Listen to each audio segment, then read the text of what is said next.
Good afternoon, welcome to Interesting Talks with Footprints. Hopefully your glass is half full rather than half empty.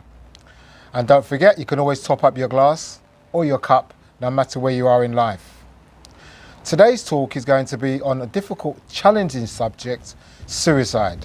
Today is the World's Prevention of Suicide Day globally. Today's the day. Now globally, over 700,000 people commit suicide each and every year. Now that is a statistic, but behind that statistic are real people, real lives, people that have been affected. The knock-on effect is really overwhelming. Now in this country, we have 25 attempts to one suicide that takes place every single day. Out of those attempts, 95% of them are male.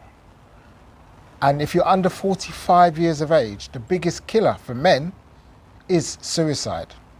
Now to me, whenever I hear these figures, it's shocking to me that in 2024, people are still committing suicide in these heavy numbers.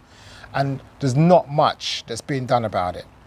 Now, what research tells us is that if you are suspecting that somebody's feeling down, disillusioned with life, hopelessness is a word that comes up a lot around people that are feeling suicidal, is to talk to them about it and ask open questions. Questions that don't just leave a yes or no answer, something that elicits an open conversation. Ask the person, how are they feeling? What's going on for them? And you know, if you see the body language doesn't match up with the answer, then ask more prying questions, because this could be that person's last attempt at staying around, being on the planet still. If you open up and are brave enough to go into the conversation and ask them these key questions. How are you feeling? What's going on for you? And look at their body language, try to see what's going on. Now research says that if you actually talk to somebody about suicide, that they want to end, or whether they want to end their life, or they're feeling very despondent, it stops them from committing suicide. It cuts down the chance of them actually taking their life. I know it's a difficult subject to broach, but personally, I know somebody who committed suicide. And when they had, I felt, what could I have done more? What was I lacking? And this is like many years ago, and it really did. It was horrible, because I was thinking, well, maybe I should have spoke to them a bit more, should have been a bit more open with them, or asked them questions. So there's that's left behind. And then of course, there's the ramifications for families and for children. It's just a big pool of mess, to be fair.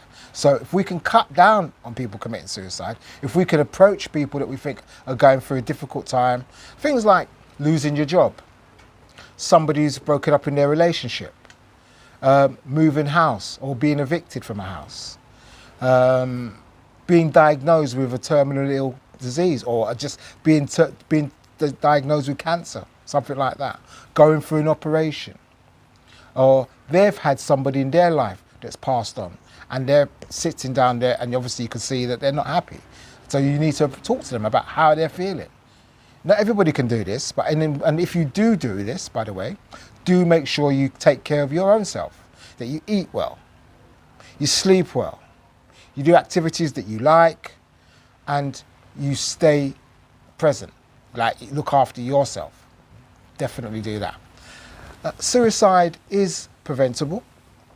You can talk to people, you can stop them from doing acts to themselves like that.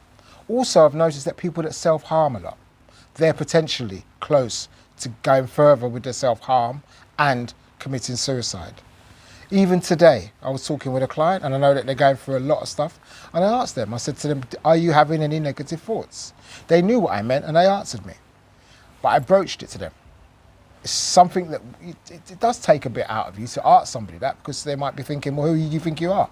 But the consequences on the other side of the fence is if we lose people around us, and we could have possibly stopped that, then it's not a good feeling to carry with you, that either. Now there's organisations like the Samaritans, they're open 365 days a year, 24 hours. There's, what other organisations is there? There's Mind, but you could contact them. There's the NHS, 114 that you can dial and talk to them. There's so many resources out there to help people not to commit suicide. So if you're aware of anybody that's going through a depressive stage, they're not acting their normal self, they're becoming withdrawn, just acting out of character, it's worth listening to this, taking this video on board and broaching the subject with them and finding out really how they are, what's going on for them. And listening here makes all the difference. We've all got somebody there for us, so you be there for somebody else who you feel may be going through a difficult, tough time. And I'm sure you could tell who's going there and who's not. So just reach out and help your brother or your sister, because, you know, that's what we are. We're a community, whether we like it or not. So until 2 weeks' time, take care of yourself, do your best to stay positive, share this video with anybody that you think will find it useful, because it is World Prevention Suicide Day today, and it's a worldwide thing, so even if you've got people in different countries, just send it to them, because it's a global event today. So until 2 weeks' time, take care of yourself. Bye for now.